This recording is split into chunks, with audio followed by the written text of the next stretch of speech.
Hello folks, Takamasak here, and welcome back to Let's Play Final Fantasy II!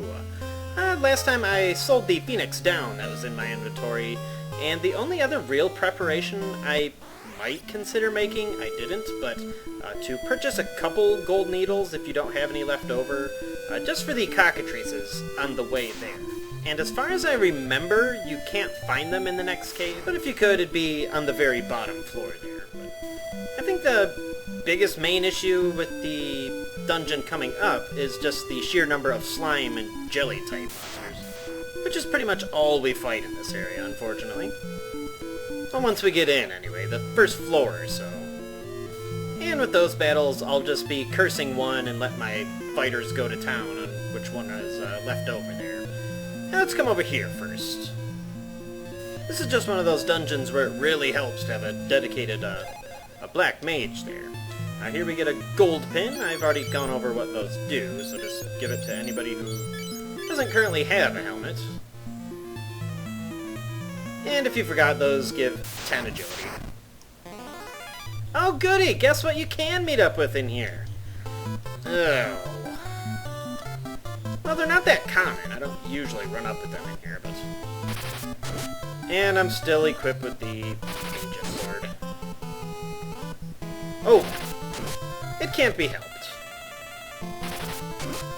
Yeah, I think I've done a few recent playthroughs. I don't recall ever meeting up with cockatrices in here. But here's something that'll prove me absolutely wrong. I'm pretty sure at this point I'm able to run from everything in here, but man. We need the money!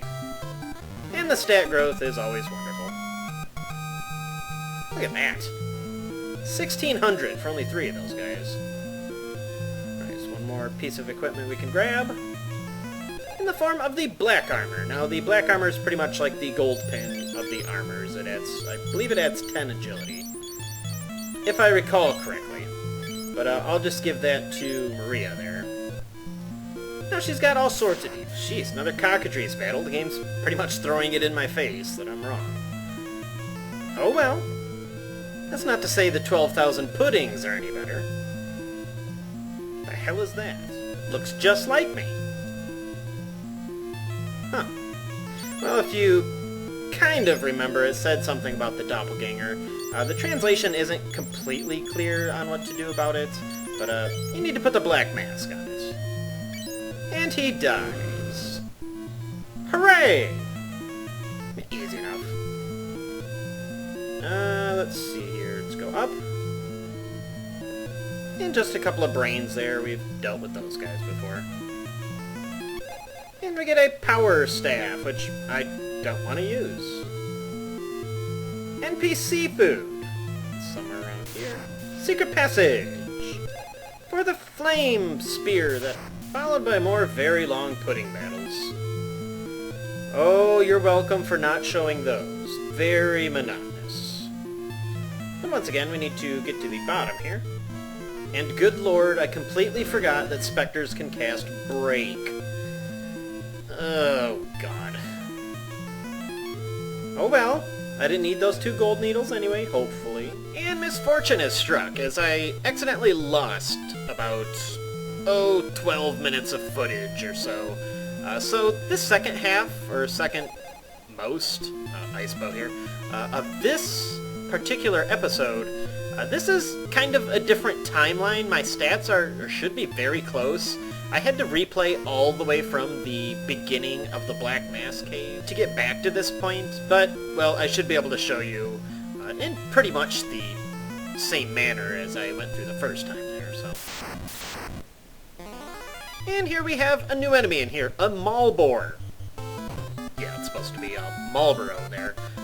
These guys, unlike the future Final Fantasy games, they can't do a whole lot, at least the initial ones. These guys are weak to bolt, and they are strong to fire and arrow, I believe. So I think actually ice would be doing more damage against them. The only thing to note about the Marlboros is they have the paralyzing hit, but other than that, nothing too intense about them. They look very intimidating, but their pink teeth and their tentacles. And we've already dealt with the parasite, so... Pink teeth. That's really the color they chose for that. And I realize throughout the LP I've been forgetting to mention what is weak to arrow. Try to remember. The only problem with it is I usually don't use arrow ever in the game because it relies on you finding it for the most part. And I never bothered to use it, honestly. There are a few boss battles where it would be helpful to do so, but, well, I'll let you know. Take them out. Yeah!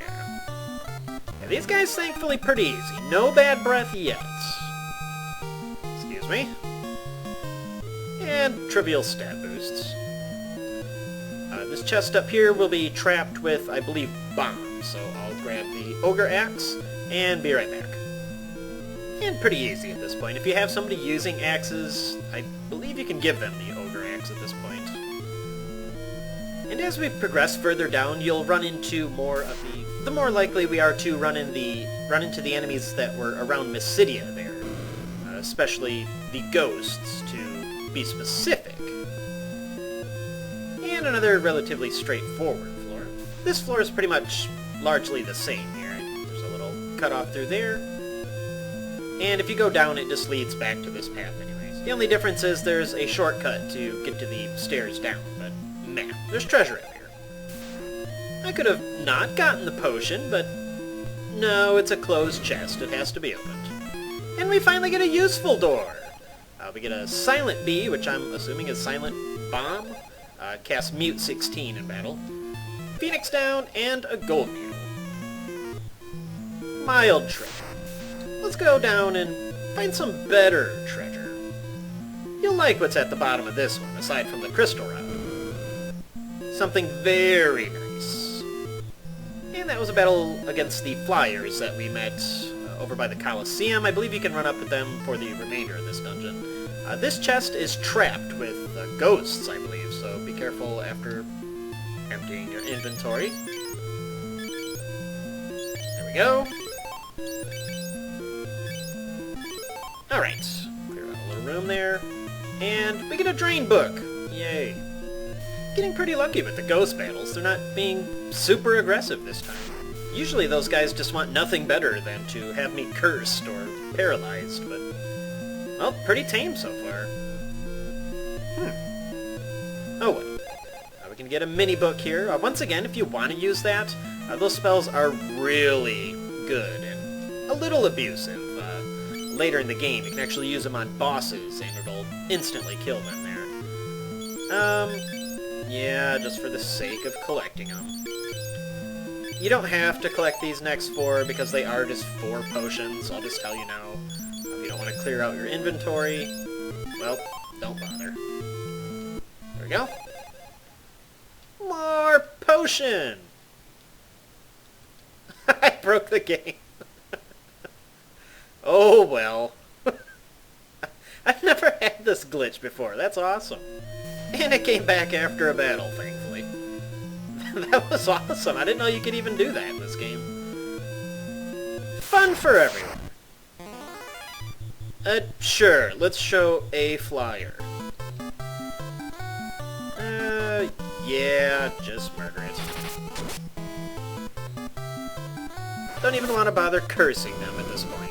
Should be able to take out 1 around now. Which really isn't that much better than when we were at the Colosseum. Oh well. Do you think I'm gonna grind for it to be able to kill them faster? What a silly concept. And here we have another new enemy we can meet up with here, Flowers. These guys are weak to fire, and I believe they're also weak to ice. The only problem with them is they can confuse you. So I would like to prioritize them, but the ghost turns that into an issue. The Great Chimera I'm not really that worried about, even though I told Furion to attack it. Definitely want to get rid of the ghost, barely. focus on the flowers before they confuse you, and other than that, should be okay. I think they have around 1,000 hit points, somewhere in there.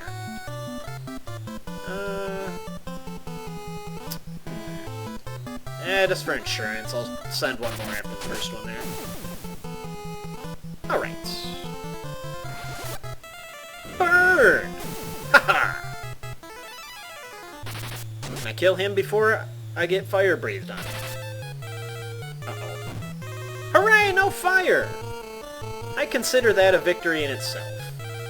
Yeah, just go. Death? Alright. Yeah, that's pretty much it for the new enemies in here. Nothing too scary if you can get rid of them right away. If it's just the chimeras with the flowers, definitely get rid of the flowers first. We should be okay against the chimeras at this point. Those ice shields are really nice against those guys. And we can finally get to the last room, where we can gain too much baggage. Where are all those stupid potions? You know what? Let's put the garbage can to use here. Gonna have to clear off that much space, but... And we get the crystal rod! Along with the drain book and the mighty Aspil. I don't know what that's actually... I broke the music again, didn't I?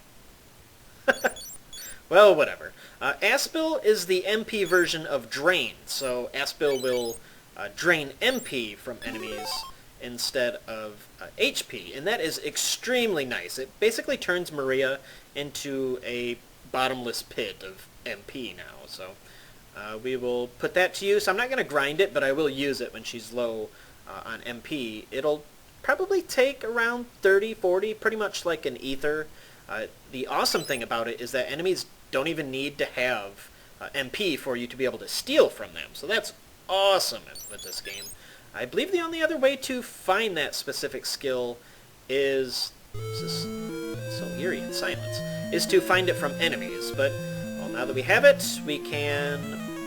Yeah, I'm just going to warp out of here, and I will rest up, and I will meet you over in Mysidia for next time. Let's play Final Fantasy II. This is Takamasak, and I'll see you later.